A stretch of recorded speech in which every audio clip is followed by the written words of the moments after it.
এদিকে পাসপোর্ট জালিয়াতি কাণ্ডে চাকদায় এবার ইডির হানা। ইন্দুভূষণ হালদার নামে এক এজেন্টের বাড়িতে ইডির তল্লাশি। কথা বলবো, প্রকাশ সিনহা রয়েছেন আমাদের সঙ্গে। প্রকাশ, একাধিক জায়গায় এর আগেও আমরা দেখলাম যে পাসপোর্ট জালিয়াতি কাণ্ডে ইডির তল্লাশি। এবার কোন কোন জায়গায় ইডি তল্লাশিতে নেমেছে?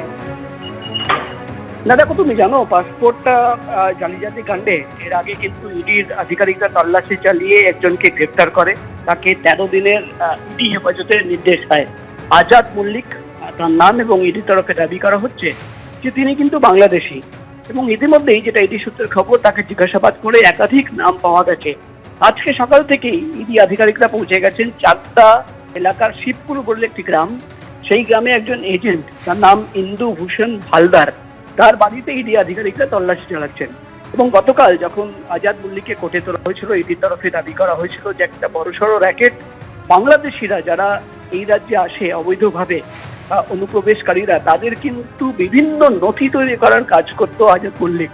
তাদের পাসপোর্ট বানিয়ে দেওয়া হতো, তাদের জাল আধার কার্ড, ভোটার কার্ড, সমস্ত নথি কিন্তু তৈরি করা হতো। এবং বড়সড় র্যাকেট কিন্তু অপারেট করছে, যারা কিন্তু মানি লন্ডারিং এর সঙ্গে যুক্ত রয়েছে, এবং তারা কিন্তু বাংলাদেশে টাকা পাঠায়।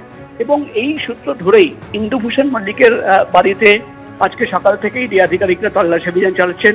ইডি সূত্রের খবর, আজাদ মল্লিক যাকে গ্রেফতার করা হয়েছে তাকে জিজ্ঞাসাবাদ করে তারা কিন্তু জানতে পেরেছেন যে বাংলাদেশি অনুপ্রবেশকারীরা এই রাজ্যে আসত, তারা কিন্তু আজাদ মল্লিকের মাধ্যমে ইন্দুভূষণ হালদারের কাছে পৌঁছে যেত।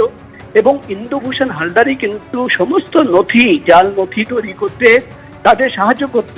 অর্থাৎ ইডি আধিকারিকরা আজকে চাকদা এলাকায় ইন্দুভূষণ হালদার, একজন এজেন্ট, তার বাড়িতে পৌঁছে গিয়ে কিভাবে এই গোটা র্যাকেট কাজ করত, কিভাবে জাল পাসপোর্ট, জাল ভোটার কার্ড, জাল আধার কার্ড তৈরি করা হতো, এবং এই র্যাকেটের সঙ্গে এই রাজ্যে আরো কারা কারা যুক্ত রয়েছে সেটাও কিন্তু খতিয়ে দেখা হচ্ছে।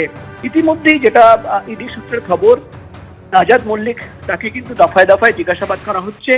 এবং বাংলাদেশি অনুপ্রবেশকারীরা ফরেনার্স অ্যাক্টে মামলা করা হয়েছে, কতজন এই রাজ্যে ঢুকেছে, তারা কোথায় কোথায় থাকছে, এবং কিভাবে একটা হাওয়ালা লিঙ্কের কথা বলা হচ্ছে। তুমি জানো গতকাল যখন এই মামলার শুনানি চলছিল, তখন কিন্তু ইডির তরফে দাবি করা হচ্ছে যে একটা হাওয়ালা লিঙ্ক এবং হাওয়ালা স্ক্যামের কথা উঠে আসছে, তথ্য উঠে আসছে।